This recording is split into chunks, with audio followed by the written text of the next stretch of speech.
Bonjour, c'est Yuri Pinard. Je vous fais une petite vidéo, même si ça fait vraiment bizarre de voir sa tête sur YouTube quand on est un peu introverti. Donc, soyez patient avec moi, s'il vous plaît. Le but de cette vidéo, c'est de vous dire pourquoi je pense que la profession de gestionnaire de crédit mérite d'avoir son école.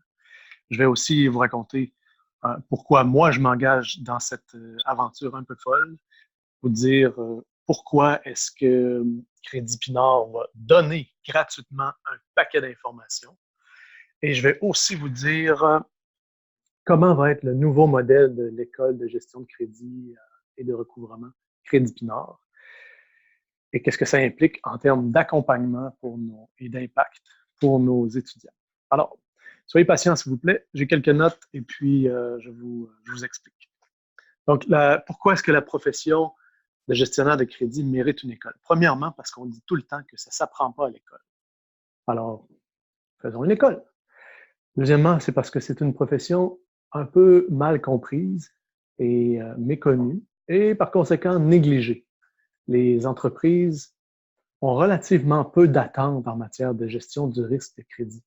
Ils mettent beaucoup de pression sur le recouvrement, mais oublient un peu l'ensemble des possibilités pour gérer le risque. En réalité, collecter des comptes auprès de clients insolvables ou qui ne veulent pas payer, ce n'est pas tellement facile. Le pouvoir n'est pas dans la collection, il se trouve dans l'ensemble de la fonction crédit, compte à recevoir, collection, surtout en amont dans l'évaluation du risque et dans l'établissement d'une bonne relation d'affaires avec les bons outils, les bons aspects légaux, etc., et une bonne analyse des capacités, des habitudes de notre client, etc. Il y a parmi les professionnels de crédit une grande inéquité des connaissances.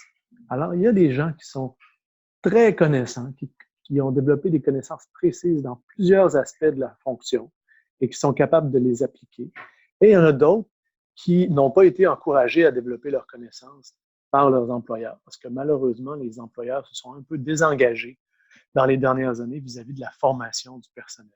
Donc, ils veulent avoir des candidats qui sont des perles, mais ils rechignent un peu des fois à fabriquer des perles en leur donnant la formation, l'encadrement, les outils nécessaires pour devenir excellents dans leur travail. Alors, malheureusement, avec tout ça, les gens de crédit manquent un peu d'outils et souvent vont passer des longues périodes de temps à faire la même chose sans avoir la chance de développer l'ensemble des règles de l'art qui existent dans cette profession de gestionnaire de crédit, comme ils sont un peu laissés à eux-mêmes. Toutefois, le potentiel de faire une grosse différence sur l'entreprise est là.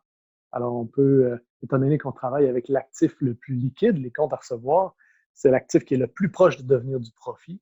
Et puis, ça peut faire une importante différence parce que lorsqu'on a une mauvaise créance, on a dépensé toute cette énergie pour créer un compte à recevoir qu'on ne recevra pas en réalité.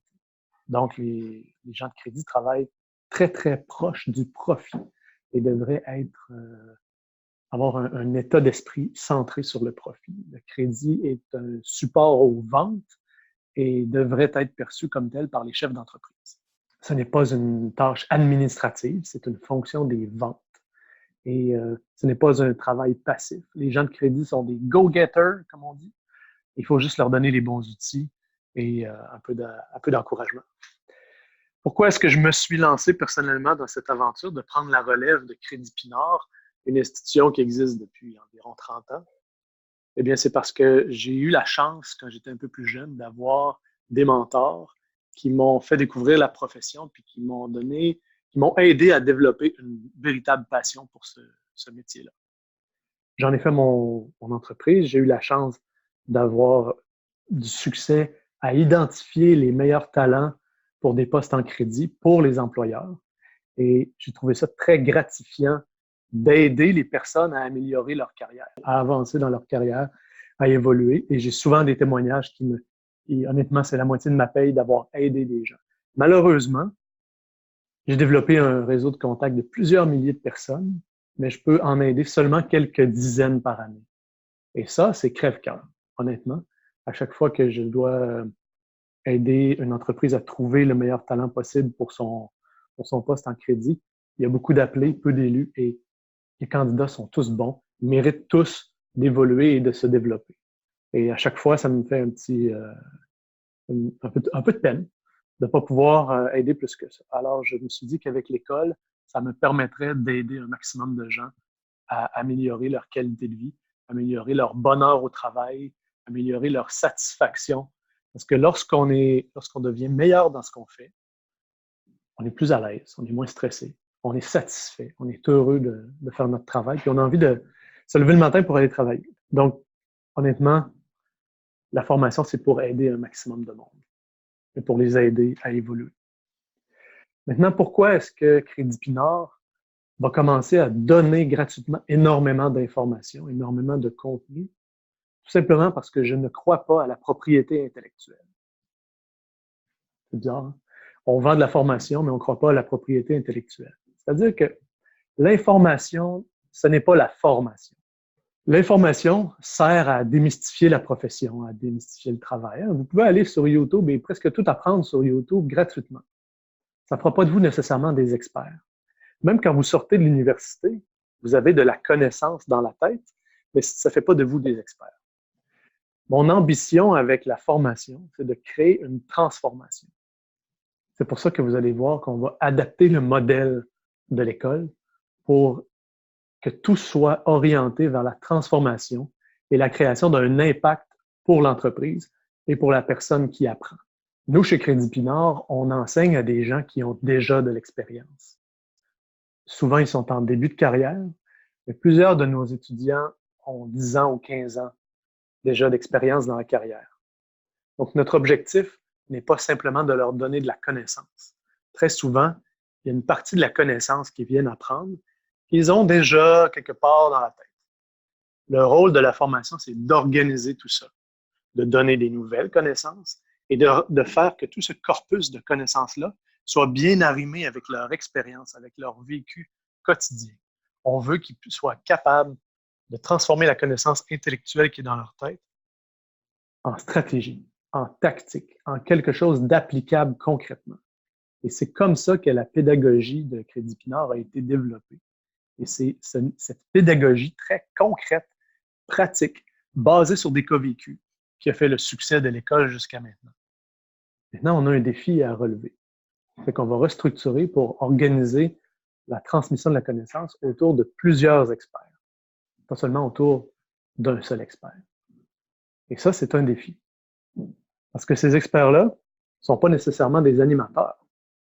On va les aider à développer une pédagogie et à acquérir le type de pédagogie qui a fait le succès de l'école Crédit Pinard.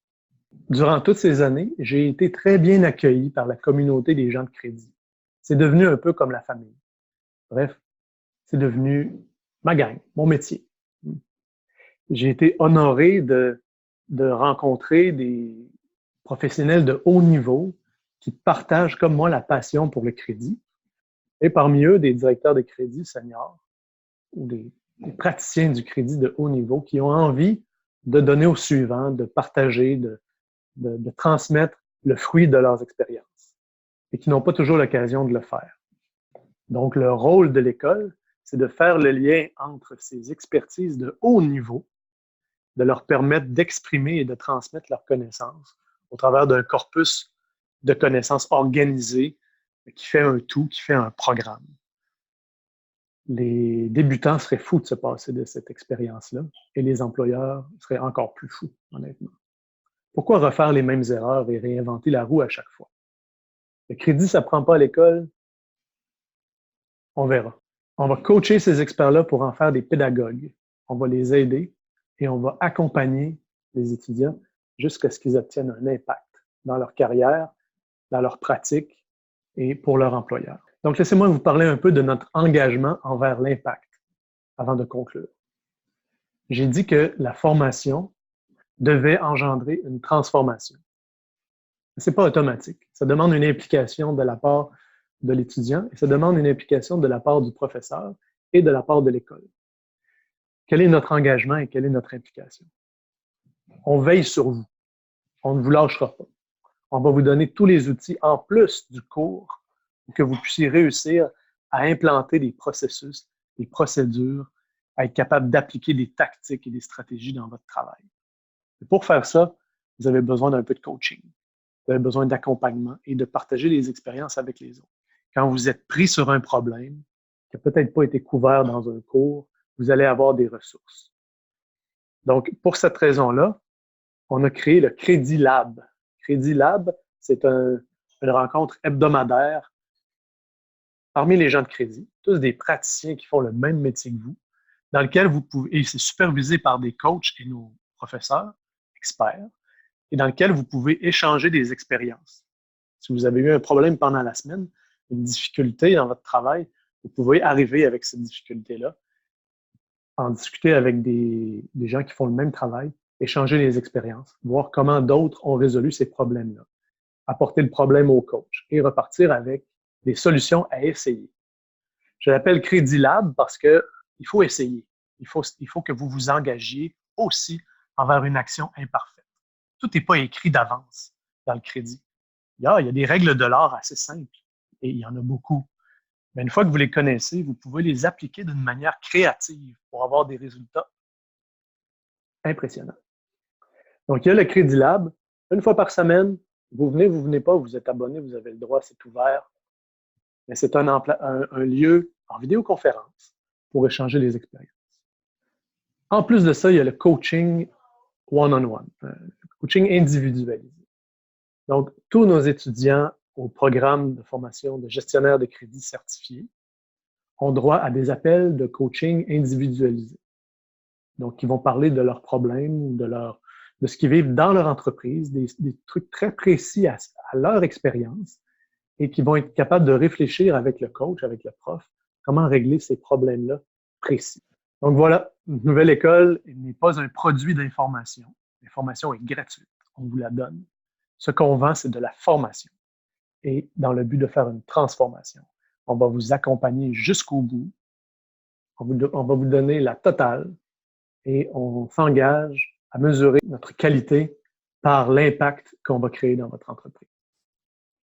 J'espère que ça va vous donner le goût d'adhérer à la formation. J'espère que ça va vous donner le goût d'avoir l'amour de votre profession et d'avoir envie d'aller plus loin et d'être passionné dans votre travail. D'ici là, je continue la conversation en partageant toutes sortes d'informations utiles pour les gens de crédit, des entrevues avec des experts, des checklists, des guides, etc. À suivre. Au revoir.